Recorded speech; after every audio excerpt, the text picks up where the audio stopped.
we're talking about today. We're going to talk about sponsoring. We're going to talk about mentoring and coaching. Now, in my personal universe, my personal Toastmasters universe, I look at sponsoring as something very different from mentoring and coaching. So we're going to talk first about sponsoring. Now, a lot of people, you say, well, why don't you sponsor a company? They go, no, can't do that. Oh, God, no way. The fact of the matter is that sponsoring, if you're on your road to DTM and you want to get this done, sponsoring is the fastest way to do it. Now, it's the easiest way to do it. As long as it closes. Yeah, right. As long as it closes, it's okay. But here in District 52, we have a team that does the demo kickoff meetings. We have, and our LGM are trained to close the deal and close the members. And so from your point of view as a sponsor, what you need to do is to look and see, is this a viable possibility? And then go from there. Don't just say, okay, well, you know, AT&T needs a new club, so why don't you just go talk to them? That's not a lead. That's not even a cold call. What we need is you've gone to a meeting or you work in a company that has 250 employees or more. And that company does a lot of presentations, a lot of different types of work, and you know people want to get promoted. And their presentations stink. Especially if their presentations stink. What you need to do then is to find out who the contact person is. Now that might be the vice president of something or another, or it might be the HR person. But whoever that person is, do an initial contact, basically saying, hey, you know, are you interested in Toastmasters? I belong to Toastmasters. These are the kinds of things that I found that work. And if they say yes, then you simply ask them, hi Lee, have a seat. Simply ask, this is sponsoring, coaching, and mentoring. Mentoring, yeah. Good. So what we're looking at is, would you be interested? And if they say yes, then you ask them, may I give our team your name and phone number? And you can tell it's probably going to be Lavis Webster that calls, because he is the LGM. At that point, your obligation then becomes helping with the meeting, helping encourage people, help promote it. And once the paperwork is done, once everyone is signed on the dotted line and the chartering paper goes to Toastmasters International, you're done. Now, if you want to do more with the club, you can. But as far as your requirement for your DTM is concerned, you're done. You've done everything you need to do. There are basically 4 types of clubs. There's the corporate club, there's the community club, and in the community club we're talking also about things like church clubs primarily. So you can have community clubs, church clubs, special interest clubs, and so forth. Then there's the advanced club, and an advanced club means, just like the club that we are starting today, an advanced club means you're a member of another club. Now there may be other requirements involved, but the basic thing on it is that you're already a member of one other club, and you're going to join a second club, third club. And the 4th is a specialty club. Now, specialty clubs can either be advanced clubs or not advanced clubs. An example of that is the new DTM club is a specialty club and an advanced club. But you can have a specialty club and it's the wine tasting club. And I know some districts have wine tasting clubs. And I keep asking the LGM, how come we don't have one? A new club on the way. Right. Could have started one of those today. Yeah. So, but these are the types of things that you can take a look at. The social media club that we're talking about this morning, it is an advanced club because you need to be a member of another club. And it is a specialty club because we're going to talk about social media. So those are the 4 basic categories. As I said, it has to have at least 250 members, or I should say employees, if it's a corporate club. There are criteria for community clubs, number of people, but we don't have to worry about that in Los Angeles. There are areas in the middle of the Midwest where you'll have a town that doesn't have 1,500, population of 1,500. Right. We don't have to worry about that here at all. So we're not going to worry about that part of it. So once you've done that, what you should also know about us sponsoring a club is Every new club can have 2 sponsors. So you don't have to do this by yourself. One of the members of your club or one of your other Toastmaster friends wants to help with it, you will both get credit for your DTM. Every new club can have 2 mentors, which again would count to your DTM. And then every new club can have 2 club sponsors. So in other words, you could say your home club, and maybe if you've got a co-sponsor for the club, their home club. They'll get a founder's ribbon from Toastmasters International. And as I said, once you paid the dues, once that has all gone to Toastmasters and accepted, you're done. That can take less than 24 hours, which is what's going to happen today with the social media club, or it can take a couple of months. Community clubs usually take longer because you're getting lots of different types of people and groups and so forth. You're not getting people with a shared mutual interest, like a corporation, we all work for this corporation, or a church, we all belong to this church. So it can take a little bit longer. Doesn't mean it's impossible. And what I have seen is more community clubs, once they're well established, are the long-term clubs that stick around. Because what happens with good clubs is they all become friends, they want to be with each other, other people are interested because they're friendly and warm, and that's why they work.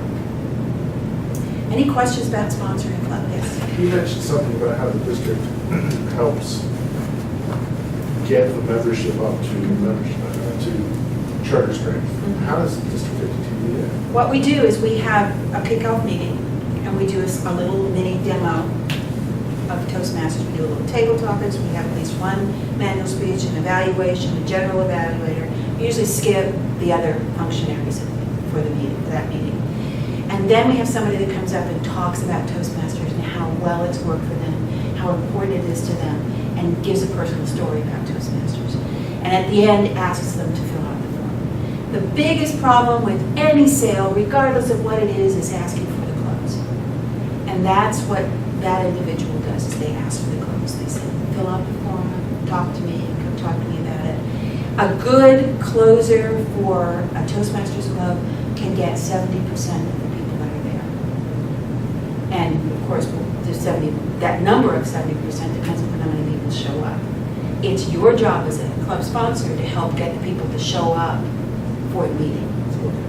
It's your job to do Yeah, that. because when you mentioned something about don't do the cold call, not the district, Yeah. I wanted to know whether or not you had a special committee or something like that set aside that would actually, because that's the hardest part, especially in community Right. clubs, We are getting doing the charter cold calls. strength. Right. Right, well, it's getting, you Yeah. can have the launch meeting, and if only 15 people show up, right, you need at least 5 more. And that's the hard part of being a sponsor, and that's what will take so long. is getting- Yeah. So what kind of things have y'all done that have worked, that have gotten? Well, the the charter strength? kickoff meetings have been very successful, number one. Number two, we have an advanced club called Volt, and what Glenn did is he sent everybody the applications that were interested before we had the first meeting.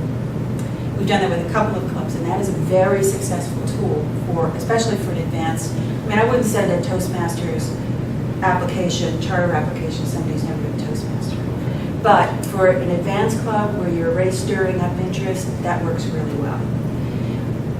Cold calling, we leave that primarily to the LGM, and our past LGM and our new LGM are very good at doing some cold calling, and they have bright ideas. And Lance has started a number of clubs on his own, so he's very good at this. Right now, we are at a critical point in our growth.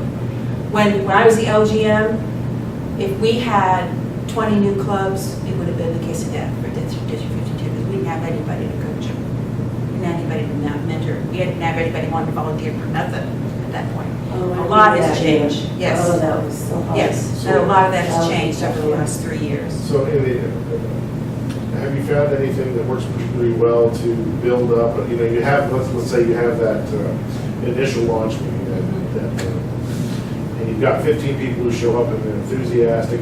What do you do to help them? Is there anything in particular to The first- find those extra 5 people? That's speaker. follow. The speaker, The but speaker is also, somebody who's not too good.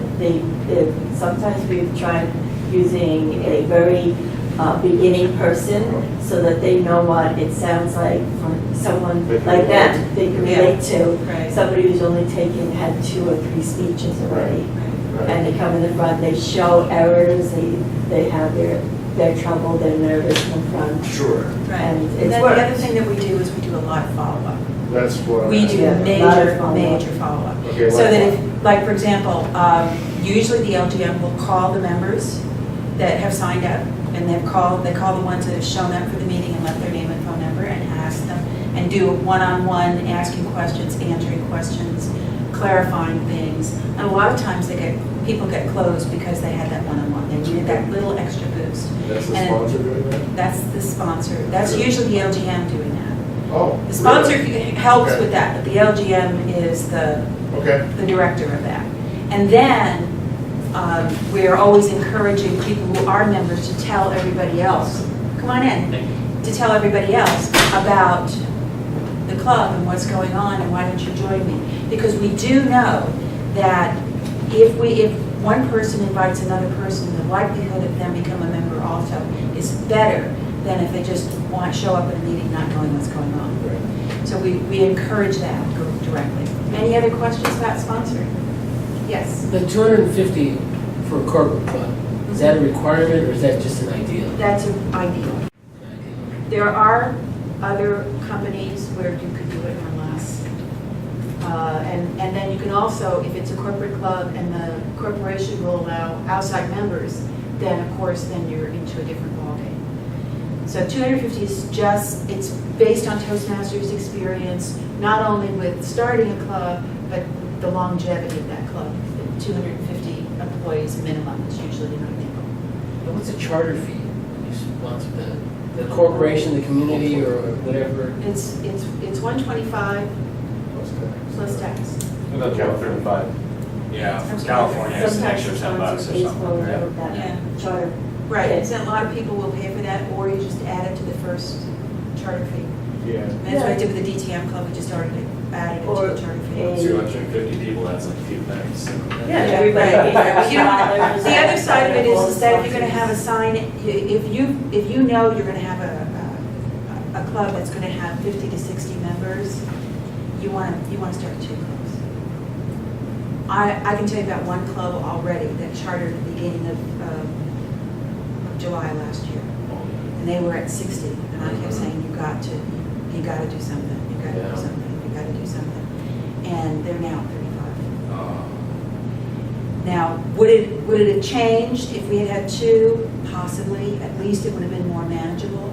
Because when you have that many, you've got all these people, you got to get through their icebreakers and through their other manuals. How are you going to do it? It's just not manageable. Toastmasters recommends that at 50 you start looking at splitting the club. And I think that's a good idea, about 50. Some of them have a culture that they like large numbers like that. That's fine. Right. If It they just grew that depends. way. Right, if they grew that way, that's fine, but this club didn't. And there were a lot of reasons why it didn't. It's a good club, not to say Well, you that. still But have what we 55, did, that's good. see, what I always look at is when somebody walks into a club meeting and they don't join Toastmasters, that meeting, they usually don't join Toastmasters at all. Glenn is a very rare exception to that. Because he tried how many clubs before you decided on Cosmo? Probably about 8. Okay. But that is very rare. Usually what happens is they walk into the first meeting, if they don't like it, they just say Toastmasters is weird and I'm at it. No, I'm Yeah. saying amen. Yeah, exactly. So, Toastmasters. I'm Okay, but I one of the things specifically was Janet was- looking for a Toastmasters club.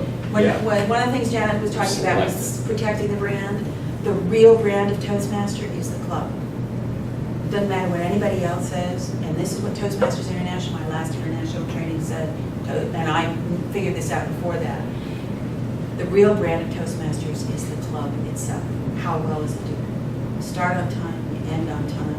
In the middle, you do table topics, manual speeches, and good evaluations, and you will keep members. You will. We have way too many statistics in Toastmasters, which is almost 90 years old as of October. We know that's true. Now, I've got 2 more things to talk about, so is there anything more on sponsoring? Because I can always answer questions afterwards. Okay, then let's go on to mentoring and coaching. In mentoring and coaching, they're very, very similar. Mentoring is for 6 months with a brand new club. Basically, what you're doing is being the mom or the dad for the club. That's what it really comes down to. They're teaching them things like you don't leave the lectern without shaking hands and having somebody else back up here. Little things like that. Some simple Robert's Rules of Order type of things. Making sure people understand what a true evaluation is. Probably pulling in some seasoned Toastmasters from other clubs to help with evaluations and maybe even giving a few speeches. It's getting that club through the first 6 months so they feel like they've won, they're getting some things done. Working very closely with the president to make sure that they understand the DCP, working very closely with the vice president of education to make sure that people are scheduled for their annual speeches, working with the vice president of membership to continue to increase the membership. Because no matter what, you're going to lose 30% of your membership. You just are. We have seen this over and over again in Toastmasters. And the reason is all those basic things. Somebody died, somebody got married, somebody got a new job, somebody had a baby, somebody's got kids that are still out of school, whatever. I mean, life happens. Life happens. So you're always needing to replace at least 30% every year. And if you start grooving people in at the beginning of the club so they understand, by the way, you will lose 30%, then you start the whole membership and getting the membership going, okay? Now, the other thing that's really important is the emphasis on the manual speeches and what does it mean. For a brand new club, for a brand new Toastmaster who's going through his CC manual for the first time, can he ask to have his speech longer than the 5 to 7 minutes? No, all the time not. No. The reason you do that is we make an agreement when we come up in front of the stage to give a speech that it's going to be 5 to 7 minutes. We make that agreement with the audience. Never mind the VP of whatever that's going to chop your head off because you were overtime. We make an agreement with you people in the club. There are famous last words that I've heard. I'll only take a few minutes of your time. Well, you know, that's 2 hours from now you're going to leave the speech. You know, guaranteed. Or, I just have a few things to say. Oh, God. Same thing. People have been lied to about speakers because they don't understand what they're doing. In Toastmasters, that is why it's so important. Plus, the attention span of adults is 5 to 7 minutes. So why are we beating people's heads in with longer speeches? Now, there are ways of interchanging that as you get to be a more advanced speaker, but 5 to 7 minutes is an ideal time. So insist on that. And then if the person goes over it, insist that the evaluator makes sure that is brought up during the evaluation, because it's very important that people stay on time. Now, another question that people ask, if I didn't do as good a job as I thought I should do, have I flunked? No. This is a self-generated thing. So if you didn't do all that well on this speech, then you learn from what you learned from this and you go to your next speech. This is not like other parts of the world. Evaluations. When I do demo meetings, that's the one thing people go, they go, I love to be the coach in demo meetings, the evaluator in demo meetings, because I always say, okay, so I'm going to pick on you. And then I explain what we're really going to do. What's the difference between an evaluation, like what you get at work, and an evaluation in Toastmasters? Because the first thing we do in an evaluation is tell you how well you did and what you did right, because we want you to continue to do that. That's the first thing we do. You won't find that in the outside world. We do it here. And then we give you a couple of suggestions on how to improve that speech. Things that you could work on that will not only help you improve the speech you just did, but you can use for the next speech that you give. Once people understand what a real evaluation and a true evaluation is, and it's the mentor's job to make sure that happens, they are much more willing to have evaluations, and they'll learn from them. One of the biggest reasons that people leave Toastmasters, aside from the 30% because of what, is because the evaluation is either too tough or too airy-fairy. onto. Evaluations make and break clubs, and it's the mentor's job to make sure that they really help people through it. And again, I say to you, encourage other people to come in and help with evaluations. Because ideally, according to the CC manual, no one doing a CC that's never done one before should do an evaluation until they give their 6th speech. Well, if you've got a brand new club, how's that going to work? The only way that can work is if you get your buddies in to help with evaluations. Okay, come on in. Yes? The mentor should probably be the general evaluator for the first several meetings, right? Yeah, that's very true. Or you get somebody else in, one or the other. Right, that's experience. Right, exactly. And that's one of the reasons why you have 2 sponsoring clubs, because the people in those clubs will be the ones that you would ideally ask to come and help. Okay? They sort of take on, and we've saved clubs this way as well as started new clubs with that in mind. Anything more on the mentor? It's a 6 months term. You're appointed by the district governor, and it is a district governor appointment. District governor will send a form into TI, and then when you finish your 6 month, TI sends you a form that says, have the president sign this, and then you've got your credit. So when you're sponsoring the club, generally, a lot of times the sponsor will be the mentor, or should you have the mentor lined up right away too? You can. And if you haven't found a mentor, then you go to the district governor, and the district governor will help you with that. Usually, the district governor will not disagree with you on mentorship if, unless it's somebody that the district governor just doesn't feel is qualified for some reason. And then, they'll be very straight with you about that. So. But obviously, it's one of those situations. I mean, if the sponsor wants to be a mentor as well, you can. It just depends upon what you're good at, what you're confident in, what you like to do.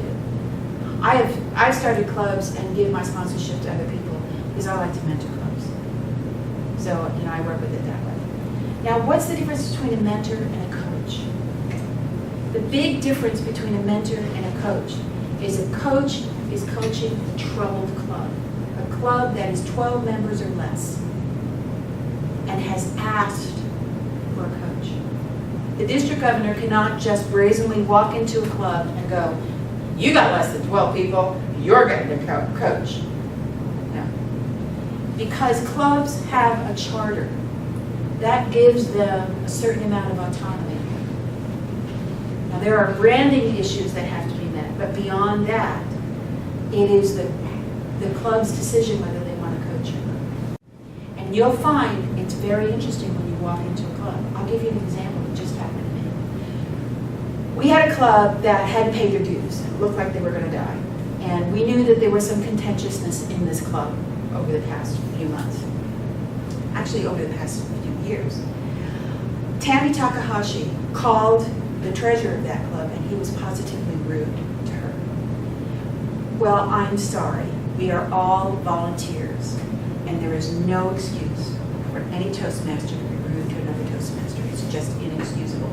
And I got mad. Ladies and gentlemen, I am 3/4 Italian, 1/4 Irish. I get lots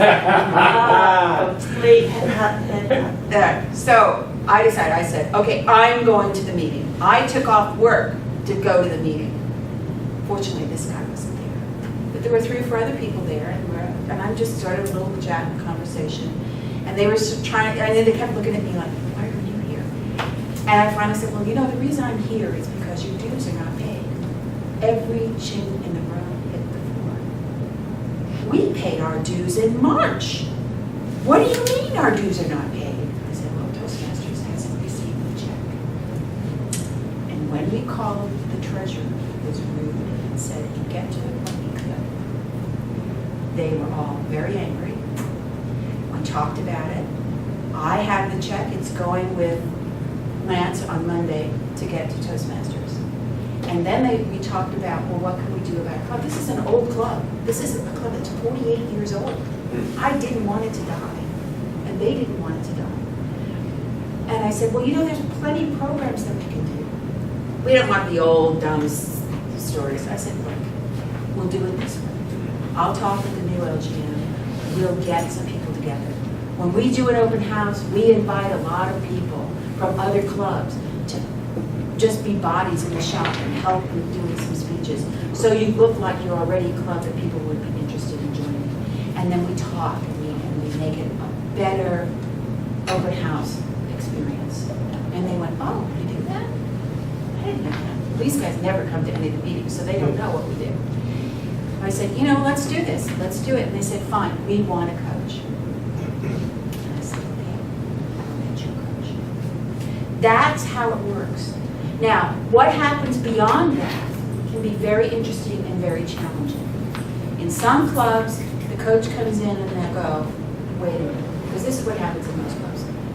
They don't start on time, they're not organized, they don't end on time, they don't do manual speeches, their evaluations are, and maybe they'll do a tabletop or something.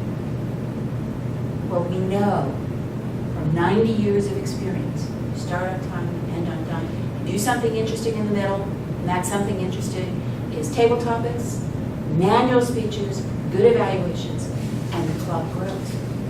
It just does. It starts to flourish.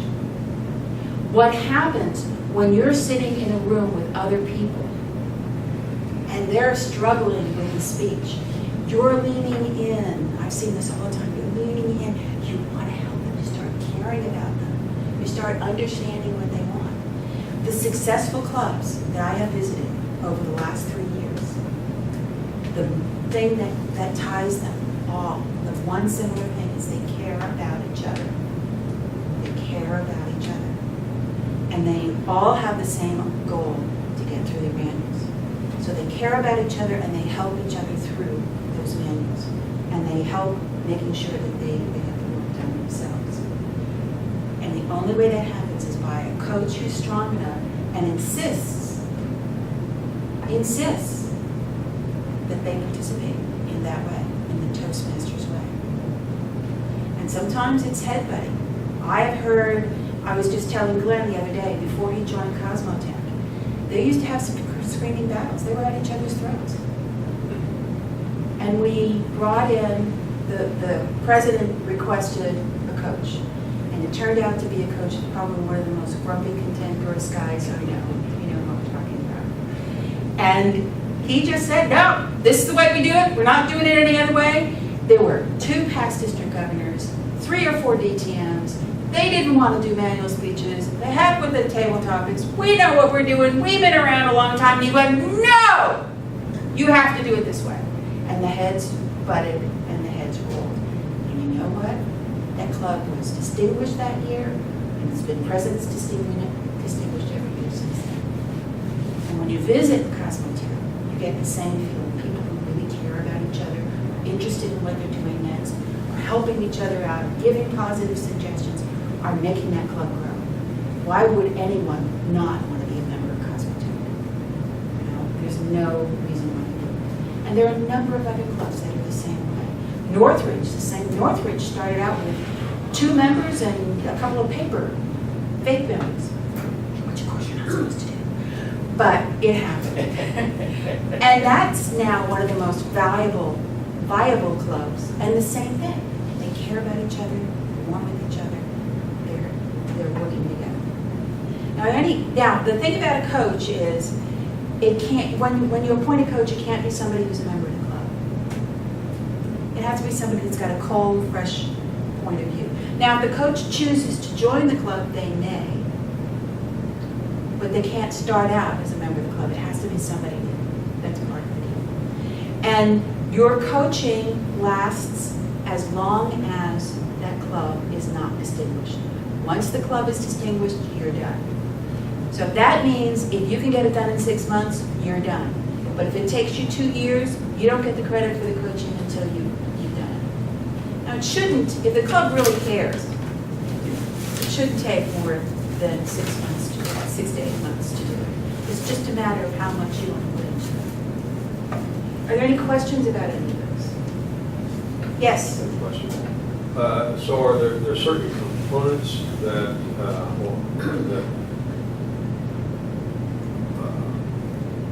or is there a list, I guess is what I'm trying to come to. Is there a list of components that say we need a coach?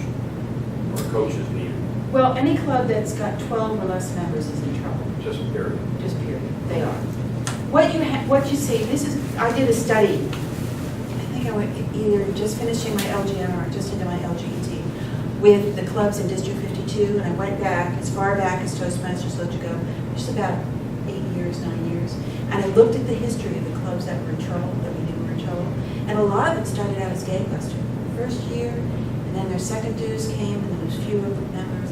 Then their third dues came, and there were fewer members in their fourth year. And what happened at the same time the membership was going down, so was the DCP. And what I saw happening was they were worried about their membership, and they kept trying to promote more members. But instead of getting people through their manuals, they were worried about membership. If they had turned it around and just said, no, continue doing this, we'll do some open houses, we'll keep you going. The only way that you can really do that is with a coach. Unless you've got somebody that's experienced. Because I can tell you, Renaissance Speakers has been around for 25 years. And that started happening when I became the president. I was the second president of Renaissance Speakers. But I had a secret weapon. I had Roberta Perry, because she's the founder of the club. And Roberta is the one who taught me what I needed to do, and taught the rest of the club what we needed to do to build the club back up. Because she knew this. She knew that it would happen. So you need either somebody that's already experienced in the club going, no, we gotta do this, we gotta get this going, we have to make that work. Or you have to get a coach. And you can always ask for a coach. Now, there are clubs that are over 12 and under 20 that are starting to have problems. And technically, they can't have a coach. Technically, the person who does coach them can't get credit for it. But if you see a club that's in that range and going downhill, we can always figure out how to get somebody in there and help. District 5, we started a program, I forget exactly what it's called, for clubs in that range. And we created a pin or an award just at the district level for people who help those clubs. Right. That's making a difference. Because it catches them right before they go over the brink. Yeah, right. Because once you get to 12, you're in trouble, period. And then you can walk in and you can see what's going on with the club. And I'll tell you right now, what you'll see is no manual speeches, no table topics, and god-awful evaluations, if they have evaluations at all. Those are, I guarantee you'll see it. You will. Rarely will it be something else. It does happen, but rarely. That's what it is. So, any other questions? Anything else we can talk about? Yes. I remember when I was looking into the year that I had a whole bunch of suspended clubs downtown. A lot of them were suspended mainly because of not paying their dues. Now, some of them were saying they sent their money in, and TI was saying they didn't get any money. And they would not send any more money in, so they had closed. There were some clubs that thought that they closed, and TI thought, well, they weren't done properly. So it was really, really tough to go through, figure out who to connect with and who to talk to. And I see so many stale clubs. Should we have a way of fixing the clubs that are also stale? Yes. Would that fit with the coaches, or? Oh, that would be I the know coaches if you're coaching would mentioned. really work with stale clubs, Right. because people are just so used to they just show up, they go through regular Toastmasters, but they don't have the access, they don't have the excitement anymore. Right. They're just so used to the routine. They come, they leave. they Okay, come, but they leave. let's address that, because that is a problem in a number of clubs. And I've seen this, and I walked into clubs that have told me, we are really a great club. There's no Okay. energy, no life. Yeah, and here's what you can do. There are so many different things you can do with a club when you're coaching it, when you're mentoring it as well. You can encourage people to do their manuals, do them on stuff. Don't let anybody do a speech that they don't care about a subject they don't care about. And it's amazing the number of people I find who give speeches. You can tell, I could care less about this. So why are you giving the speech? Why are you putting yourself through that much pain? thing is you can always play with themes, especially with table topics. And then there's a lady in this room who's taken her CC manual, what, the third time, the fourth time? And she's done it all on famous women in history. She started with queens and now she's working with other ones. And it's just, we look forward to Lee doing that all the time. And people go, really? You can do that? Yeah. I mean, you can do famous cowboys and cowgirls, you can do it on famous movie stars.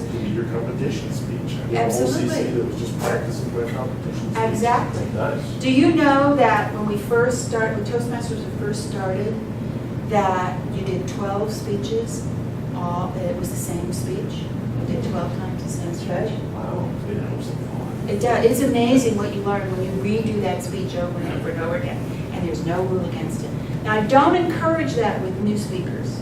If you haven't been through your CC manual, just do it. But once you're through your CC manual, you can do your CC manual as many times as you want. You can do it any way you want. And don't avoid the advanced manuals. Even if you're not interested in the DTM, don't avoid the advanced manuals. There are so many interesting challenges in that. The last manual I did to get my DTM was a specialty speech manual.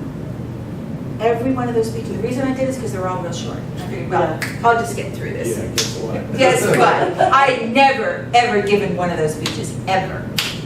And toast, I must have spent 5 hours just figuring out the toast. The roast. Yeah, oh, the roast was easy, because I was roasting Richard Stewart, that was easy. I got lucky with that one too, but roasts are hard to play. They are, they're hard to play. But even an introduction or accepting an award and giving an award, those are all interesting, challenging speeches. And let's face it, those are the speeches you wind up doing out in the world. Yeah. Those are the ones that go, oh, you're a Toastmaster, so you give the toast today. Yeah. That handles table topics and the specialty speeches. And there are other ones. There are 3 or 4 different management advanced manuals on how to give presentations. How many people do you know in Toastmasters that were told to go to Toastmasters because their presentations were awful, that they needed help with their presentations? They're right there. They're right there. So there's lots of good stuff in all of those manuals. You can do themes. We've done, Renaissance Speakers does a theme a week. You don't have to do that if you don't want to. But we've been around for 25 years, and we got to have something to keep us going and keep us silly, and that's what we do. And it can be on anything. We had one theme on bubblegum. Will you do me a favor? Yeah. I'm in 407. as you Yeah. mentioned. We'd love to have you back. But we're going to start doing themes for exactly the same reason. Would you send me a list of the themes that you used? Because Yeah. we've got sort of the same kind of high-level clientele. Right, exactly. I want to make sure they're effective. Okay, sure. I'll send it. Well, actually, that was Roberta's idea, so. Yeah, well, just guess take it off of her. where she got it. I'm not sure whether she started it or not. Roberta is the founder. Roberta Perry and Richard Stewart are the founders of Renaissance Speakers, and they have remained very active with the club all through the years. And we've tried lots of different things. And the advantage we have with Roberta is not only is she brilliant by herself, but she is so involved with Toastmasters and Toastmasters International that we get sneak previews on what's coming up next and what we need to do. Plus, we have Lance Miller, who's also working very intently with Toastmasters International. He travels all over the world giving seminars and lectures and doing conferences for Toastmasters International. So we have those advantages that maybe some of the other clubs don't. There's so many things you can do with the club. And a lot of it is you go by the personality of the club. I mean, we're the kind of club, we like to have a lot of fun, we like to give ourselves challenges. But not every club's like that. Open House is a lovely club. They don't do that. But they really take care of each other. They are always President's Distinguished. They are always. And we have a new club, Volt, which Len started. And I think it probably started a lot with a discussion that you and I had Yes. at an area Just contest. before the contest, yes. And what it comes down to is this. There are a lot of great clubs that can really prepare a new speaker, can get them all the basic skills they need. But once they get past that CC manual, they go, what's next? And they don't see what next is because it's not offered in their club. And the officers in the club don't know what's next either because they've never seen it either. The purpose of Volt is to take you to the next step. Golden Gavel is going to change to do the same thing. So we'll have 2 advanced clubs that their whole purpose is to get you to the next step as a speaker. Now, what is that next step for you? Do you want to be a better speaker? There are a number of things we can do. And I gave the first coaching session, and I had it all. And there were so many lights that went on during the day. It was just amazing. They've never experienced it before. No, they'd never experienced it. That was a big deal. We started a new club kind of 2 years ago, in the same circumstance down in District 5, trying to get to a certain level of distinction. By starting an advanced club full of folks who had already achieved a certain level of leadership. It's called 5 Legacy Leaders. And we position ourselves as, you all have a speakers bureau? Yeah. We're like a leadership bureau. Oh, So, great. right? There's no official equivalent to that.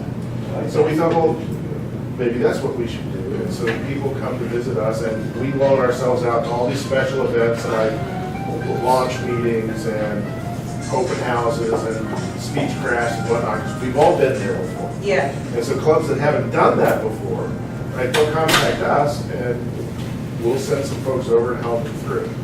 So that has 2 great benefits. One is, of course, it helps the folks that haven't done this before, but it also keeps us legacy leaders involved, because I don't know about you guys, but helping out folks who are fresh to the idea, who think it's all neat and cool, Yeah. that just keeps me energized. Oh, yeah, I love it. That keeps me in. My favorite thing is to coach somebody that's doing an icebreaker. Oh, the icebreaker's great. Oh, I right? love the icebreaker. So why not institutionalize that in your district Yeah. by creating a leadership bureau? Right, right. So there's a new advanced club you might Right. think about next year. Ooh, good. Any other questions? I'm going to skip out because I Okay. came for the workshop. Okay. We got a few minutes. Any other questions? Anything else I can answer? Any other? Okay, well, I need a sign-in sheet. Should have given that to you first. Start this one over here, and this one here. I apologize for sitting on the desk. I have a bad knee, that's why it's not standing. What happened? Well, I injured my knee several years ago, and then I was being a really good girl and exercising and ignored the signals that I should stop. So, that's why. I mean, I can walk and all that, but after a while, especially standing, it just gets to be too painful for me. So, and I have another presentation later today, and I will have to be on my feet for that, so that's the other reason why I'm doing this. Yeah, I'm conserving. Okay, that's all right, I got it.